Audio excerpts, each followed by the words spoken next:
Не забудьте подписаться на наш канал, чтобы увидеть такие автомобили.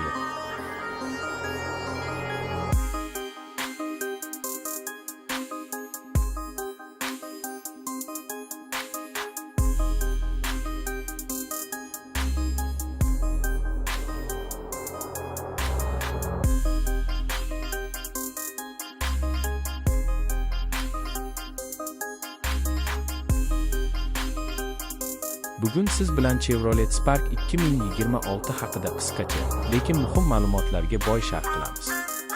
Chevrolet Spark bu avvalo shahar uchun yaratilgan avtomobil. U kichik o'lchami, oson boshqarilishi va yoqilg'i tejamkorligi bilan ko'pchilikka tanish. Spark ilk bor bozorda paydo bo'lganida arzon va ishonchli shahar mashinasi sifatida mashhur bo'lgan. 2026 yilgi model esa shu an'anani zamonaviy ko'rinish va yangi texnologiyalar bilan davom ettiradi. Yangi Spark tashqi tomondan yanada chiroyli va zamonaviy bo'lib ko'rinadi. Old qismidagi LED faralar, yangilangan bamper va sportcha dizayn unga yoshona ruh bag'ishlaydi. Salon ichida esa sensorli multimedia ekran, telefon bilan ulanish imkoniyati va qulay o'rindiqlar mavjud bo'lib, kundalik haydashni yanada yoqimli qiladi.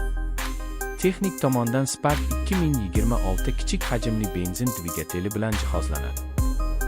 Bugun siz bilan Chevrolet Spark 2026 haqida qisqacha, lekin muhim ma'lumotlarga boy sharh qilamiz. Chevrolet Spark bu avvalo shahar uchun yaratilgan avtomobil. U kichik o'lchami, oson boshqarilishi va yoqilg'i tejamkorligi bilan ko'pchilikka tanish. Spark ilk bor bozorda paydo bo'lganida arzon va ishonchli shahar mashinasi sifatida mashhur bo'lgan. 2026 yilgi model esa shu an'anani zamonaviy ko'rinish va yangi texnologiyalar bilan davom ettiradi. Yangi Spark tashqi tomondan yanada chiroyli va zamonaviy bo'lib ko'rinadi. Old qismidagi LED faralar, yangilangan bamper va sportcha dizayn unga yoshona ruh bag'ishlaydi.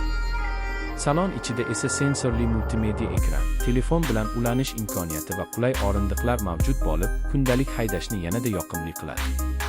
Texnik tomondan Spark 2026 kichik hajmli benzin dvigateli bilan jihozlanadi.